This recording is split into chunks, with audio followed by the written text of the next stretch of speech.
what's up everybody, and welcome back to NWIRC. In today's video, we're going to be modifying this HPI Baja 5T. As you've seen in my last video, we did an electric conversion on it, and we're going to upgrade the chassis and some gearing on it. The first here is the chassis plate.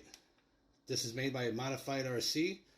The part number is TR668. The chassis we're going to be using is the Scorpion lightweight chassis, and that part number is SP208. And it's very light. I actually really like this. Should make it a lot easier on the electronic components. We had a 16-tooth pinion installed with this 57-tooth, just some cheap knockoff spur gear that's stripped out. I'll show some clips throughout this video so you guys can see how well it worked before this stripped.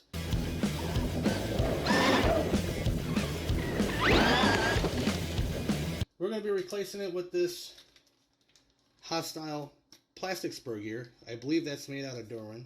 It's a 57 tooth, and that part number is GG880.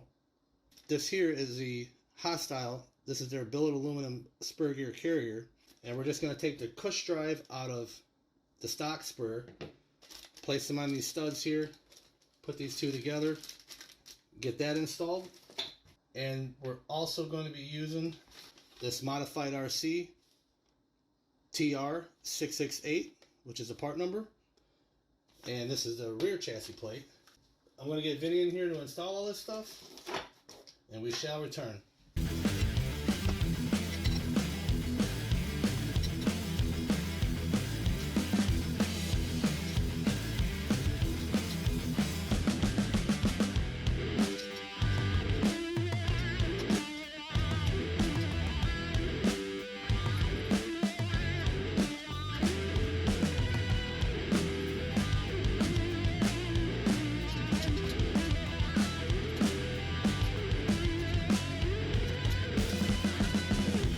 Alright, so as you can see, Vinny went ahead and installed the rear chassis plate to the lightweight chassis. We used our own stainless steel bolts. You can use the ones from your stock Baja if you'd like, but we just like to look at the stainless. They don't rust.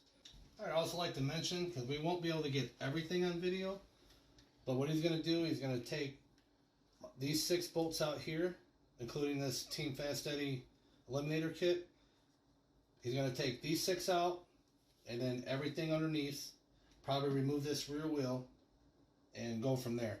He's going to do his best to try to get everything in frame so you guys can keep up. Stay tuned.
Alright everybody, so as you can see, Vinny took out the stock chassis and the rear chassis plate. He's going to go ahead and install the new lightweight setup, and to give you guys an idea, it is definitely much lighter.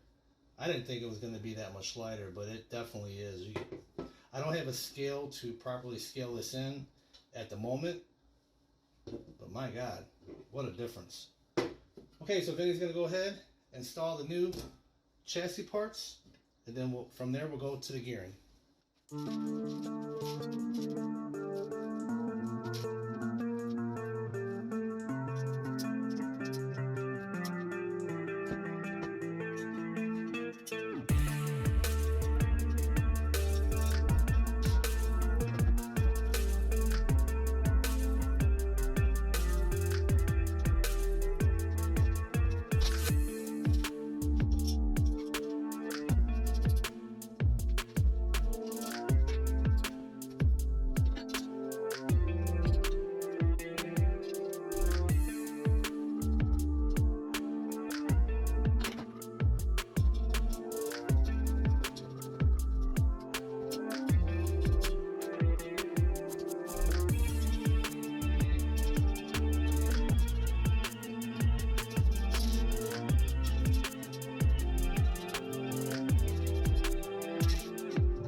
check that out. Took a little bit of time, but we got it all figured out. These are the captive nuts that came with the chassis. And we use all stainless steel bolts, but there's a couple of them that we did not use, which are right here. Oop. Sorry, this thing is a monster. The only two stainless screws, we didn't have them long enough for right here. But everything else, we have a stainless steel screw kit. But everything's together, ready to rock and roll. So right now, we're going to focus on some gearing, try to get some good shots on this. Like I don't know if I mentioned before, but we did install the 18-tooth pinion. It is Loctite to the motor shaft. Alright everybody, this is that strip spur gear I was telling you about.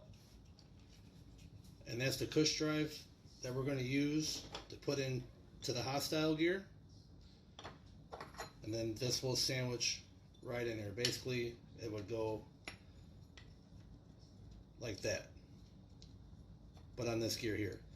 So we will return. We're going to very carefully remove these push drives out of here, install this gear into this.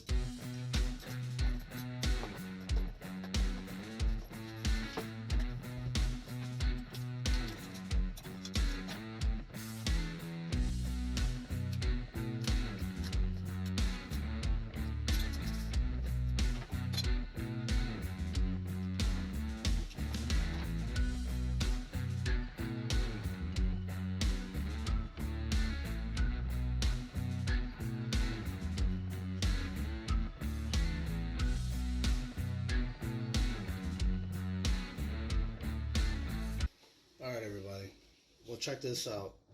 Well, these bushings, which I was calling cush drives earlier, they are way too big for the hostile gear. As you can see, they fit the stock, the Rovan or King's motor, whatever this gear is here. I mean, they fit in there just fine. But in the hostile gear, as you can see, these are smaller, and I cannot find them anywhere on the internet. If you guys can help me out. But I think for right now, just because there's such a tad difference, I might try to soften these up a little bit and try to squeeze them in there. That might work. Or I might just have to trim the edges a little bit. We'll do that off camera. We'll figure out what we're going to do, and we'll be right back. Alright, well, no trimming involved. So what I did is I went ahead and I took one of these and put it in the microwave for 20 seconds. It was on high power, and it softened it enough to where they fit in, and it didn't oblong that hole here for the carrier, and it does fit. We already test fitted it. So I'm going to go ahead and take these three, pop them in the microwave, get these installed, and we're going to get this show on the road. Thank God. Alright. Well, we got the bushings installed, so I'm going to go ahead and install the carrier. Just make sure all of them are lined up.